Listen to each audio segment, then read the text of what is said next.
So, this is my rogue spec video. Just going to show you my major specs that I use.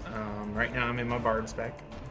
I have usually I queue up as DPS or support. So this is my Bard spec in case they require me to do support, which is why I labeled it support. I have my nightblade spec, which is a melee spec. Though it does have some ranged, and it does have some AoE possible. The Bard has some AoE possible as well, but I haven't really integrated it yet into any of my macros. And then Marks is definitely when I'm required to go ranged in an instance. I have my marksman spec, which is ranged, has AoE, and so on and so forth. So let me go ahead and explain the support spec right now, because it's one of the ones that I'm most proud of. A lot of times you'll see that they'll go Tactician Bard, because Tactician has a lot of healing type bonuses and increases damages of area effects and stuff like that. I didn't go that route. I chose Assassin because it has 0 points and it gives me an extra buff, an extra weapon buff, which just equals more damage. So going through here, I took most of the healing stuff, most of the damage stuff. I left off stuff like increased endurance, the radius of my motifs and fanfares and anthems. I mean, it's really cool, but it's usually something that I usually buff all that when the party is right next to me, so there's no need to increase that, except for maybe having my anthems, because it's only a certain range that I have that. Depending on who's in the group, if there's a Chloromancer in there, Anthem of Further is useless. You'll overwrite theirs, and then they'll put theirs on, and it'll overwrite yours, so just make sure you check who's in the group. So I'll use Anthem of Confidence. It increases 15% for your movement speed. It says out of combat, but there's improved Anthem of Confidence, which allows you to use it in combat. So everybody gets to move around a little bit faster. It's much nicer. For Nightblade, there's some very important things here. Increasing damage of combo point generating abilities and finishers and non-physical attacks, which what you do with Bard is all non-physical. This one increases just straight damage increase, reduces damage you take, but increases the damage of your attack by 6%. And then there's also heat retention, which gives you a chance to get a point,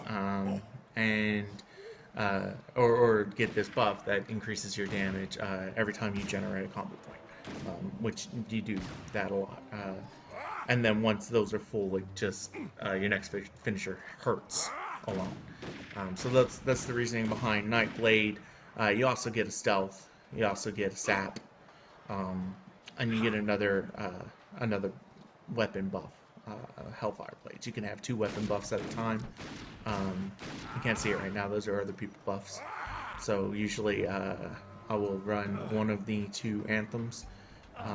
Anthem of Further, if there isn't one, you put on your Fanfare of Power, which increases everybody's damaging stat, and then Fanfare of Vigor, which increases endurance. You get to have both. Put your Hellfire Blades on, put your Whirlwind Poison on. So going back to the spec, actually, there's not really much to explain in there. I have a couple of different macros for this so far, and then all my finishers, because there's a lot of different Bard finishers. There's 3 that do debuff. There's Code of Distress, which debuffs their, makes them take more non-physical damage. This one makes them take more physical damage, and this one makes them take additional physical damage as well. So at the beginning of the fight, I'll usually pop all of those, because there's a couple of abilities we have that let us do that. Riff, which gives you 5 combo points. It does damage, gives you 5 combo points. And then Virtuoso, which makes it so that your combo points don't go away for 15 seconds. So, very good stuff there. This right here is my Bard healing macro. There's an AoE heal. It consists of both the AoE heal and then also Harmonic Distortion. So if I use 3, it'll cast it on my target's target. If I use this one, it's a mouse over macro. So just utility for a support champion, or for a support role. You have to have some heals. This is an interrupt. It's a mesmerize. So it's just a good thing to have on there. These are my motifs. They're small little buffs that only last 20 seconds, but if you there's a thing in the spec here that your codas have a 20% chance per combo point to refresh your motifs, and so within that 20 seconds you're going to be refreshing them. So let me go ahead and show you the macros real quick. And so for my Bard, I have my support Bard. I'm showing Riff, which is the one that I told you about, the one that awards 5 combo points. Virtuoso, which is the one that lets me keep those 5 combo points. And then Verse of Agony. So Riff has a 30-second cooldown. Virtuoso has a 3-minute cooldown, and Verse of Agony, I do believe, has a 20-second cooldown. Yeah. So I also have Verse of Agony showing right here, and the main reason it's right there is just so that I can see when it's on cooldown, when it's off cooldown. You should bust it whenever it's not on cooldown. As for this one, the Bard DPS Rotation, this is the one that that I'm usually going to be using. It's showing Power Chord, and Power Chord is just awards 2 combo points. It has a small 4-second cooldown and deals some damage. And then the other one is Cadenza, which is a channel that gives you a combo point. Usually gives you 3 combo points during the entire 2-second channel. So with those together, you get 5 by your powers combined. You get 5 combo points. And usually my DPS rotation is going to be getting those 5 combo points, and then I'm going to hit Coda of Wrath, which is your major damage dealer. Keep debuffs. They last a minute. And then this one's your heal, 5 combo point heal. So if you notice that people are taking damage, you might want to, get your 5 combo points, heal, bust this one, which is more heal, and then heal the tank or mouse over heal somebody else. Also, you have Motif of Regeneration, which is just constantly ticking on people, giving them more life. Alright, and I already discussed these 2 macros, so we're just going to go on and attack something. It's a normal practice dummy. It's a little bit below me, so don't believe the DPS numbers that you see, because I'm going to hit it a bit harder than I would something my own level. But we'll just go ahead and start this off. And the way that I'm going to start this off is I'm going to hit this 2 times, to get the Riff, which is the 5 points. And granted, I already have 5 points. Let's get rid of those real quick.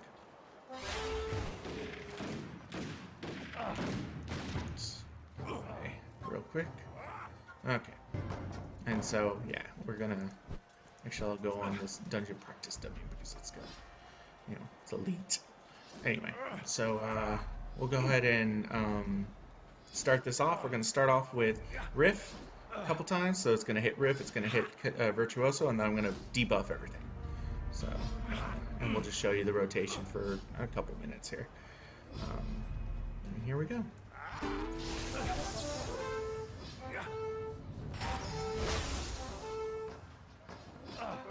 So I didn't put my other buffs on.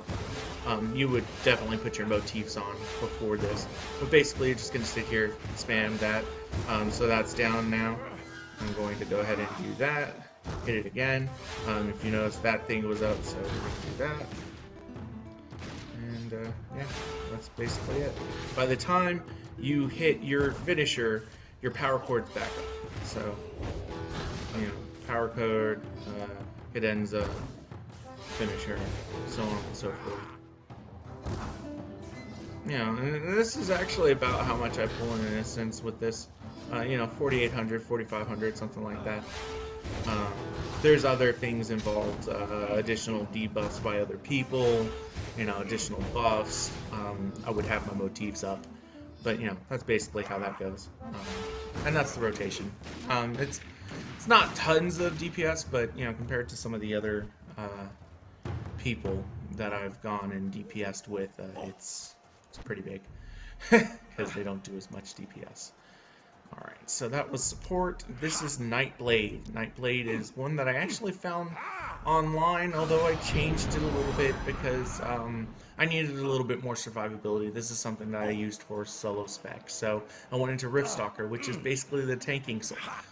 Even though in Riff Stalker there's some stuff that increase your damage, Stalker phase is one of the important ones because it increases all your damage all the time by 5%.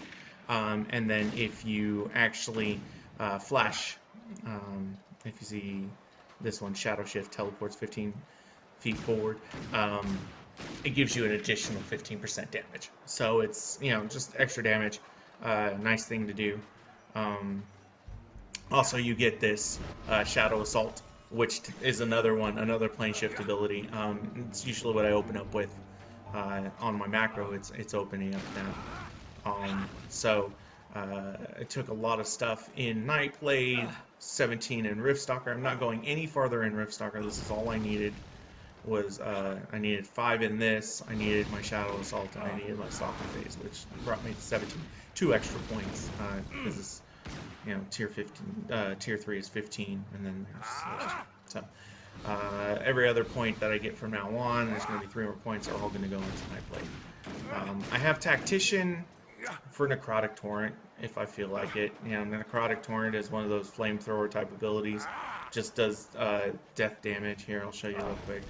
Necrotic Torrent just does damage to, you know, it'll do damage to 3 things. Kind of eats your energy. You notice my energy is going down steadily. Because it does damage. It does a good amount of damage. And, you know, that's just if there's a huge group and I'm moving around, because Necrotic Torrent doesn't care if you're moving around. You can just run around in circles if you want, you know. So, yeah. Let's go ahead and reset combat real quick. Okay. So for this one, Nightblade, you have Stalker Phase, which I've already gone over. And there's Smoldering Blades, which is a weapon attack, much like what I did earlier. Just causes extra damage, and you know, it stacks 5 times, and if they have 5 stacks on them, it does, you know, 1500 damage. It consumes all the stacks and does 1500 damage, so that happens rather quickly.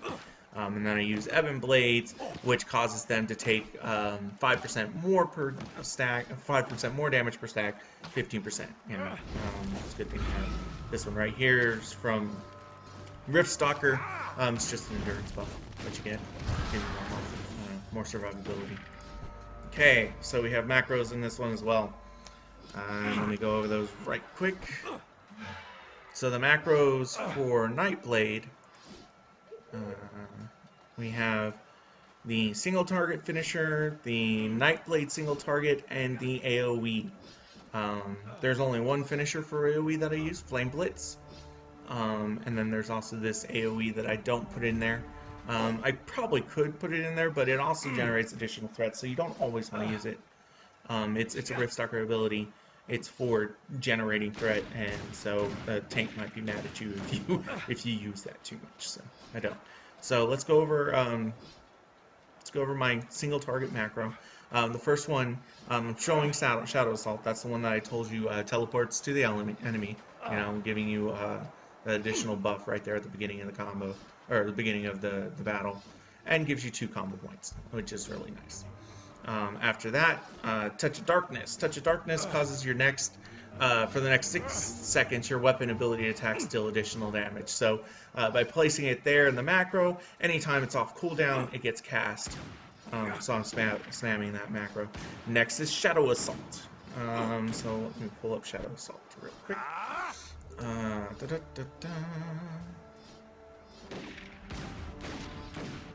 And actually, I think Shadow Assault is Riff Stalker.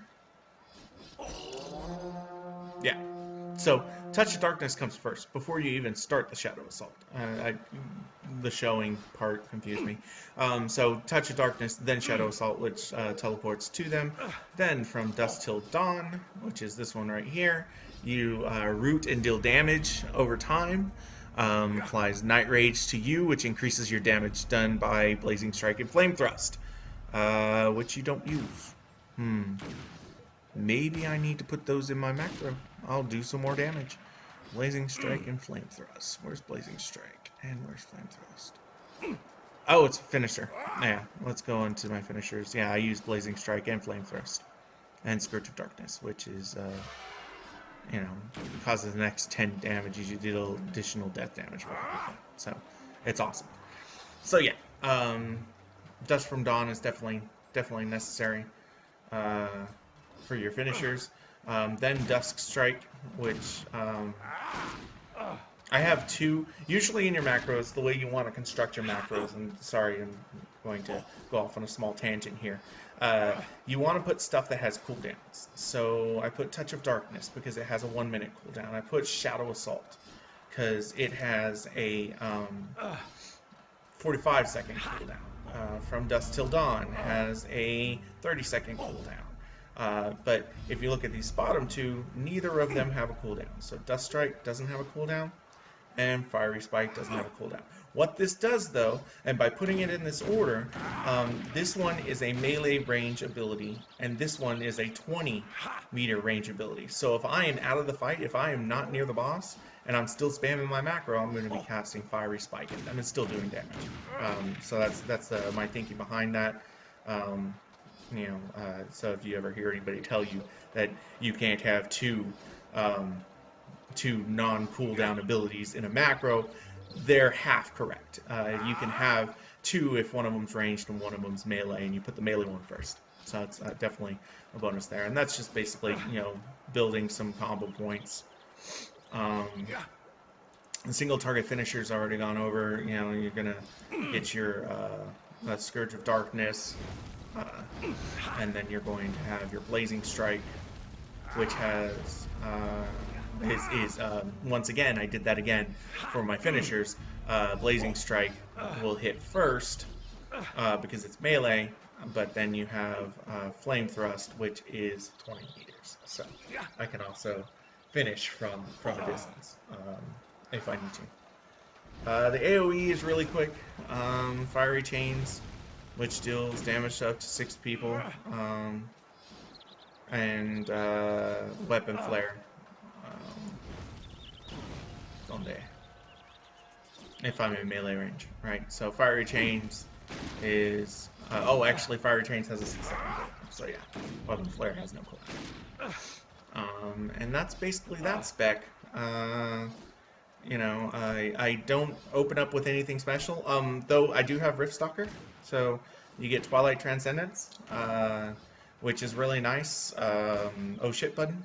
It removes any curses and stuff like that, and starts healing you. So if you find yourself in a battle and you're starting to die, or you pulled aggro or something stupid, you shouldn't pull aggro ever. Not with Stalker Phase. Stalker Phase reduces your threat by 50%. But you know, sometimes boss mechanics are weird, and you might take some damage. It's a good thing to have. Also, additionally, since I went into Nightblade a little bit, or no, a lot. I went into Nightblade a lot. I have a stealth ability, and I didn't really go over those, but I'll stealth real quick. You only get 30 seconds of stealth in the Nightblade spec. Here's your sap. You can sap from a distance. This one's immune, but it's like 20-meter range. This one confuses the target. I don't usually use it.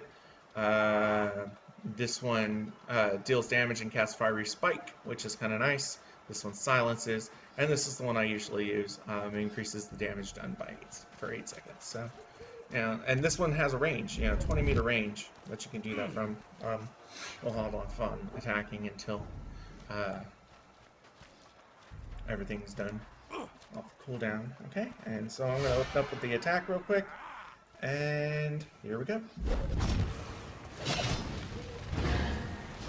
And it's just, going through the rotation, get 5 combo points. It's normal roguey rotation, get 5 combo points, kill it.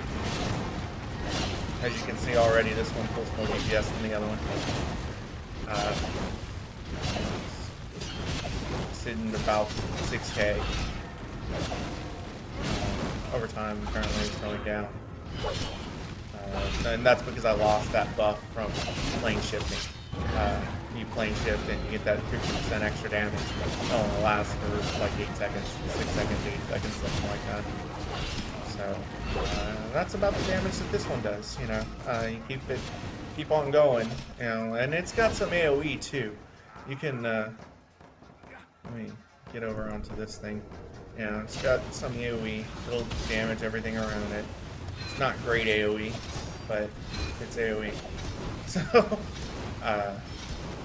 and it's still going from the same last battle, so at least it can keep up my DPS. Granted, I'm hitting 3 things now, so yeah, my DPS should be a little bit higher. It's actually pretty much the same. It doesn't do that much damage for any spec at all. You know, and I'm sure there's rogue specs out there that do a shit ton of AOE DPS, but yeah, I haven't really gone into that. I'm more concerned with doing single target DPS personally. Let the mages do all the AOE. That's what I think. So we'll drop out of that real quick. Was the nightblade? Come on. There you go. Okay, so now last spec is going to be my marks, which is my range spec. I'm gonna go ahead and activate this. I might split this video into parts because this one's gonna be pretty fucking big. Let's go over this. This one's basically just most of the points in marksman. Once again, I went into Riff Stalker to get my Stalker phase. I went 16 points only. I don't want this one because it teleports me to the boss. Don't need that. I have Assassin here. I don't really need that. I'm not really using it because you get your own weapons buffs from marksman. So the main things here are once again going up here to get Stalker phase.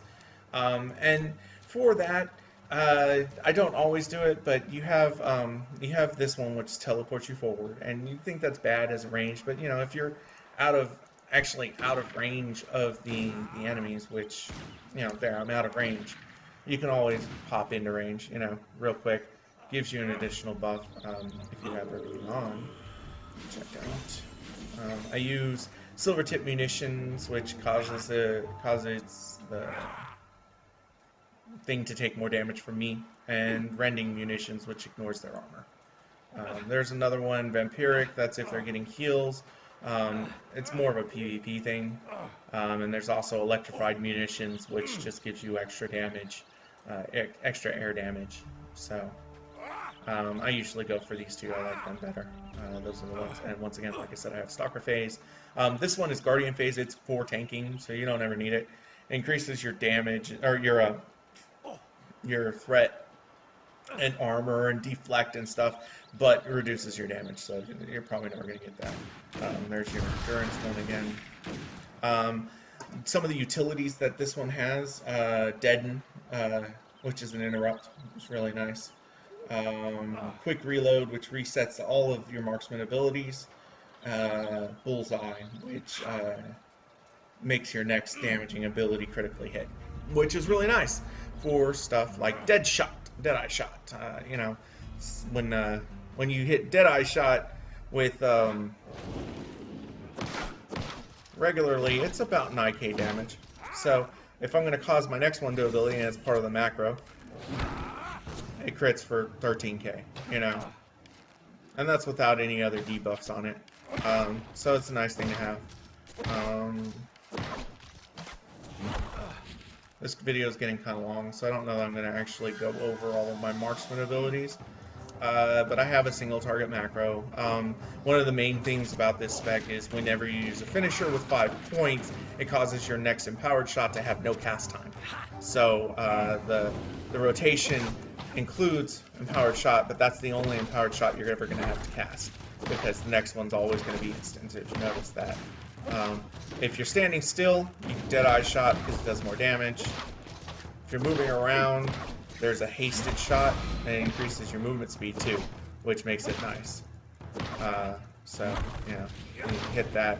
Rapid fire shot also does quite a bit of damage. It does more damage than Deadeye shot, so that's why I have that one showing. But I think this is a very mobile spec, you know, very good for instances if you're at range and you know you have to move around, dodge out of shit. It's there. It's got interrupts. It's got more DPS, and then since they're not macroed, I'll go over my AoE abilities real quick. There's 3 of them. There's Crossfire. This one's really good for if mobs are next to you, it will push them back. Make sure you're nowhere near the tank if you're going to use it, because that might piss the tank off as you knock back things that are near you. Chain Destruction, which is a channeled ability. If you look, just kind of channel it. So's Crossfire. Chain Destruction has no cooldown, so that's the one that you use for AoE. Crossfire has a cooldown, 21 seconds, but it does more damage and hits a lot of things. You don't have to be targeting anything to use Crossfire. There's another one called Sentry Battery, which you have to have something in front of you. You can move while casting this one, so, you know, if I don't have, and I don't mean something in front of you, but you have to have targets between you and your target. So if you notice that it only dealt damage to one target there, but if I have 2 things in the way, it's going to deal damage to everything in the way. And that one's kind of situational. I don't like using that one as much, but like I said, I don't do as much damage, AoE damage to people. This one's a quick one that has 7 seconds. It's an instant cast. And it reduces their armor, so it's not bad. Just like BAM, and then you cast your Chain Destruction, you know. By the time you're done with your Chain Destruction, this is almost off cooldown. You cast it again, cast your Crossfire, you know. Basically how that one goes. And, yeah, all of my AoE specs still pull around 5 to 6k, which isn't too bad. I've seen better, and if you watch my Cleric video, you'll notice what a level 16 Cabalist can do. It's just ridiculous. So that's it for now. I'm probably going to record an instance and let you see that, let you see these in action. For the most part, I switch between the Nightblade and the Marksman in an instance, but if I queue up a support, I'll have the support spec if the healer needs help. Usually on normals you don't need a support. It's only when you get into the expert modes that you need a support. So that's all for now. This video is probably way longer. It's gonna be like 2 gigs maybe. Yeah. Anyway.